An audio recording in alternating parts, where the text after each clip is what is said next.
विद्यार्थी मित्रांनो, आपल्या एक्झामला येणाऱ्या काही प्रमुख प्रश्नाबद्दलचे काही प्रश्न आपण पाहणार आहोत.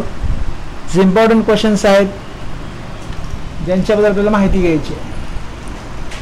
तर आपल्याला एक्झामला येणारे काही प्रश्न आहेत तर त्या प्रश्नांची आपण चर्चा करू.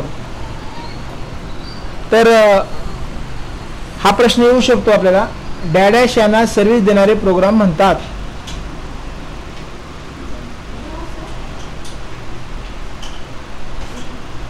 डॅडॅश यांना सर्व्हिस देणारे प्रोग्राम म्हणतात. तर युटिलिटीजला सर्व्हिस देणारे प्रोग्राम म्हणतात. हा प्रश्न परीक्षेत येऊ शकतो. डॅडॅश यांना सर्व्हिस देणारे प्रोग्राम म्हणतात. तर युटिलिटीजला सर्व्हिस देणारे प्रोग्राम म्हणतात. तर संगणकात अनेक युटिलिटीज आहेत, जसं बॅकअप आहे, डिस्क क्लीनअप आहे, डिस्क डिफ्रॅगमेंटर आहे, ह्या सगळ्या युटिलिटीज आहेत.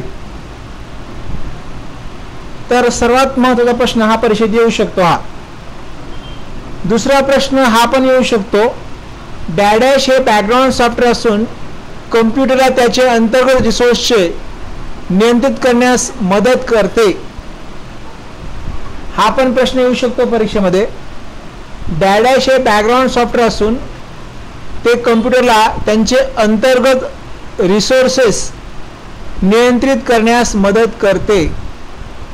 तर संगणकाचे जे बॅकग्राऊंड सॉफ्टवेअर आहे ते आहे सिस्टीम सॉफ्टवेअर.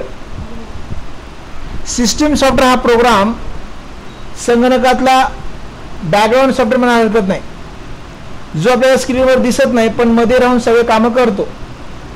इनफ्रंटला दिसत नाही हे प्रोग्राम, जसं वर्ड, एक्सेल, हे सगळे प्रोग्राम दिसतात, परंतु सिस्टीम सॉफ्टवेअर हा आपल्याला समोर दिसत नाही, तो पडद्यामागून सगळे कामं करतो.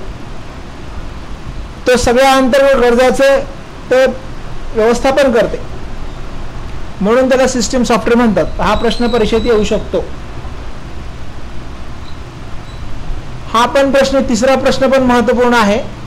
डॅडॅश असे प्रोग्राम जे मूळ प्रत हरवल्यास किंवा खराब झाल्यास त्या फाईलच्या प्रती करून देतात, त्या प्रोग्रामला काय म्हणतात? त्याला बॅकअप म्हणतात.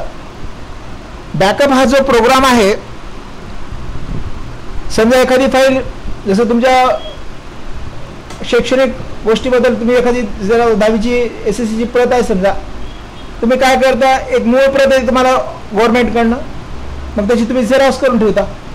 म्हणजे एक खराब झाली समजा, दुसरी आपल्याला प्रत आपल्याला ओरिजिनल आहे बा आपल्याकडे आपण म्हणता. तसं कम्प्युटरमध्ये जे इम्पॉर्टंट फाईल असतात त्याचं बॅकअप आपण करून घेऊ शकता. तर समजा एखादी महत्त्वाची फाईल आहे समजा, अशी समजा मी 0 फाईल आहे, याची कॉपी करून घेऊ शकतो. उद्या हरवली समजा तर मला कुठल्या वेगळ्या ठिकाणी लोकेशनला मी त्याचं बॅकअप करून ठेवू शकतो. असं उदाहरणार्थ पिक्चरमध्ये ठेवायचं तर मी पेस्ट करून ठेवू शकतो. तर ती फाईल इथं येऊन जाईल, अशी इथं आली, ही फाईल गेली समजा, तर माझ्याकडे आहे बा दुसरी फाईल आहे, इथं पण आहे, मी बॅकअप करून ठेवलं त्याचं. असं याला म्हणतात बॅकअप प्रोग्राम. ह्या फाईलच्या प्रती करून देण्याचं काम करतात. 100% प्रश्न येऊ शकतो परीक्षेत. हा पण महत्त्वाचा प्रश्न आहे तिसरा, डिस्कवर कमी जागा व्यापून म्हणून फाईलचा आकार कमी करणारे प्रोग्राम कोणते असतात?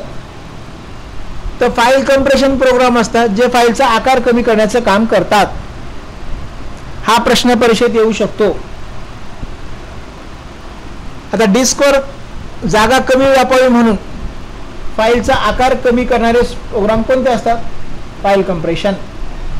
आता समजा आता ही फाईल आहे, या फाईलला म्हणजे साईज चेक करतो, प्रॉपर्टीजवर जातो, तर या फाईलची साईज किती आहे? आता 91.6 MB आहे. MB म्हणजे मेगाबाईट.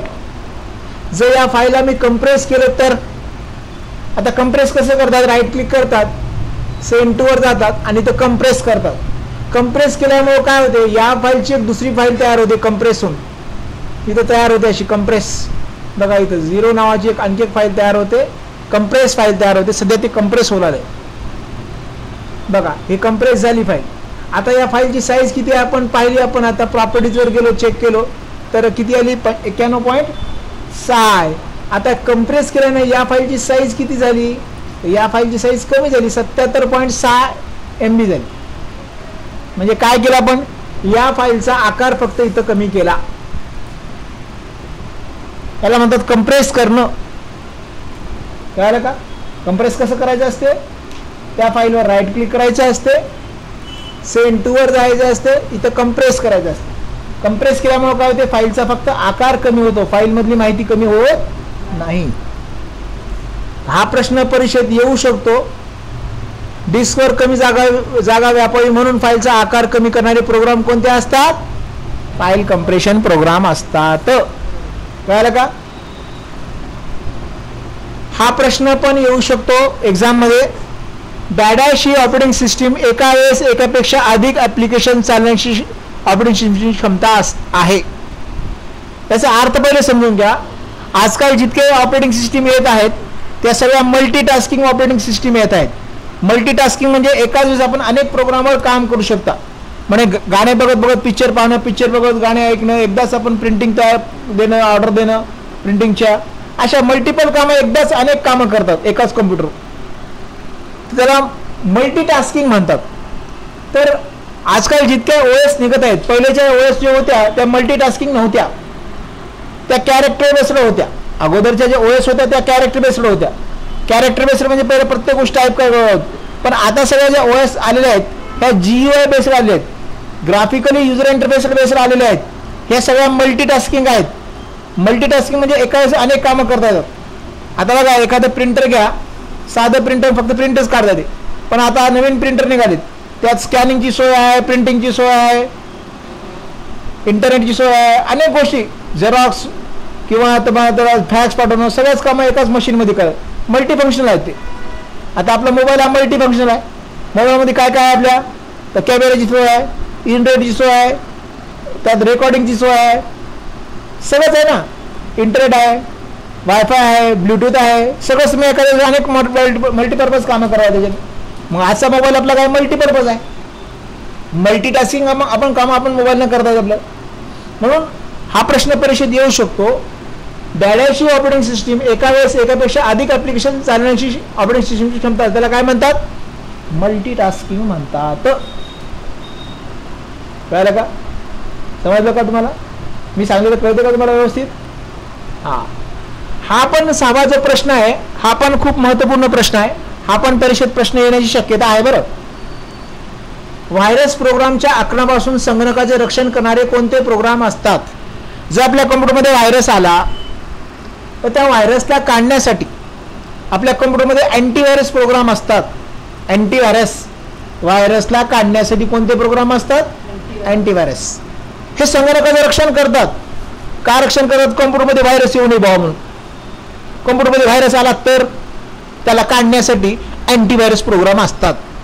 तर अनेक आज मार्केटमध्ये अँटीव्हायरस प्रोग्राम लोक तयार करणारे लोकप्रिय अँटीव्हायरसची नावं सांगा असं जर प्रश्न केला आपल्याला तर सांगता आलं पाहिजे. नॉर्टन आहे, क्विकेल आहे, मॅफे आहे, मॅकॅफे आहे. हे सगळे काय आहेत? तर अँटीव्हायरसचे नाव आहेत. जसं मागे आपल्याकडे कोरोना व्हायरस आलता, तर कोरोना व्हायरस आला आपण गोळ्या खाल्या, औषधं खाल्या, म्हणजे अँटीव्हायरस खाल्या. गोळ्या खाल्ल्यामुळे आपण रिपेअर झाल्या, इंजेक्शन घेतल्या, काय काय घेतल्या. Virus it is a very dangerous program. Virus जर आपल्या कम्प्युटरमध्ये आला तर आपल्या कम्प्युटरमधला data file, program file, boot, अनेक वेगवेगळ्या प्रकारचे फाईल्स करप्ट करते. आणि करप्ट केल्यामुळं आपले प्रोग्राम चालत नाहीत, आपल्या प्रोग्राम रन होत नाहीत, कधी कधी सिस्टीम रन होत नाही. व्हायरस, माणसा शरीरात व्हायरस गेला तर आपण बिमार पडता, सर्दी, तो खोकला, ताप येते, मलेरिया, टायफॉइड. व्हायरसला काढण्यासाठी आपण गोळ्या खाता, डॉक्टरकडे जाऊन घेता विशेष गोळ्या आणि खाता. तसं कम्प्युटरमध्ये पण व्हायरस जातात. आता व्हायरस जाण्याचे अनेक मार्ग आहेत. कधी कधी ईमेलला व्हायरस जातात, कधी आपण इंटरनेट गेम खेळता त्याच्यामुळे व्हायरस जाऊ शकतात, कुठले पेन ड्राईव्ह लावतात आपल्या मोबाईलला त्यामुळे पण व्हायरस जाऊ शकतात, है ना. तर व्हायरस हे अनेक माध्यमातून जाऊ शकतात कम्प्युटरमध्ये. म्हणून आपल्या कम्प्युटरला कधीही आपण पेन ड्राईव्ह किंवा गेम्स हे खेळायला नाही पाहिजे कम्प्युटरवर. त्यासाठी पण गेम खेळायचं तर अँटीव्हायरस प्रोग्राम पाहिजे, लोड असायला पाहिजे कम्प्युटरमध्ये. क्विक खेळ, लॉड हे गेम टाकले आपण, अँटीव्हायरस प्रोग्राम टाकले तर कुठलाच व्हायरस आपल्या कम्प्युटरमध्ये येणार नाही. कळलं का? तर virus it is a very dangerous. मग व्हायरसला करण्यासाठी अँटीव्हायरस प्रोग्राम असतात. नॉर्टन, क्विक हे सगळे अँटीव्हायरसचे नाव आहेत. ते आपल्या कम्प्युटरमध्ये इन्स्टॉल करावे लागतात. तसं मोबाईलमध्ये पण अँटीव्हायरस आपण टाकता. बरेच लोक डिस्क क्लीन करता, डिस्क चेक करता, बऱ्याच सगळ्या गोष्टी करता आपण. मग त्यासाठी अँटीव्हायरस प्रोग्राम. मग हा प्रश्न पण परीक्षेत येऊ शकतो. कसला? व्हायरस प्रोग्रामला आक्रमणापासून संगणकाचे रक्षण करणारे कोणते प्रोग्राम असतात? अँटीव्हायरस प्रोग्राम असतात. हे प्रश्न परीक्षेत येऊ शकतो. कोणते प्रोग्राम कुठल्याही समस्या गंभीर होण्याआधीच ओळखतात आणि ते सुधारण्याचा प्रयत्न करतात? तर कुठलेही प्रोग्राम जे असतात समस्या गंभीर होण्याआधीच ओळखतात. जसं आता समजा मला माहिती आहे, आता मला ताप येऊ लागली, मला जाऊन गेलं काहीतरी मला त्याचे संकेत होईल. मग संकेत होईल तर मी काय करतो, पहिले ते होण्याआधीच त्या डॉक्टरकडे जातो. बघ बा मला असं असं होईल, काय करू सांग, त्याने गोळ्या लिहून देते, असं कर तसं कर, खाता रिपेअर होता. तसं कम्प्युटरमध्ये पण आता मला माहित आहे माझं कम्प्युटर काहीतरी अडचणीत येणार आहे, मला काहीतरी संकेत येऊ आहेत माझ्या कम्प्युटरला खराब होण्याचे, काही तांत्रिक अडचणी आहेत. मग ते अगोदरच ते तांत्रिक अडचण येण्या अगोदरच मी त्याला काय करू शकतो, दुरुस्त करू शकतो. मग अशा प्रोग्रामला ट्रबल शूटिंग प्रोग्राम म्हणतात. तर ट्रबल शूटिंग प्रोग्राम हे काय करतात, संगणकातल्या ज्या समस्या ओळखण्याचं काम करतात. हार्डवेअर आणि सॉफ्टवेअरमध्ये काय तांत्रिक अडचणी येऊ लागल्या हे ओळखण्याचं काम कोण करतात, ट्रबल शूटिंग प्रोग्राम करतात. तर ट्रबल शूटिंग प्रोग्राम हे समस्या ओळखण्याचं काम करतात आणि सुधारण्याचं काम पण ते करतात. कळलं का? ओके. तर हा प्रोग्राम परीक्षेमध्ये प्रश्न येऊ शकतो. कळालं का? हा व्हिडिओ आवडला तर नक्कीच लाईक करा, शेअर करा आणि तुम्ही ते लोकांना पाठवा.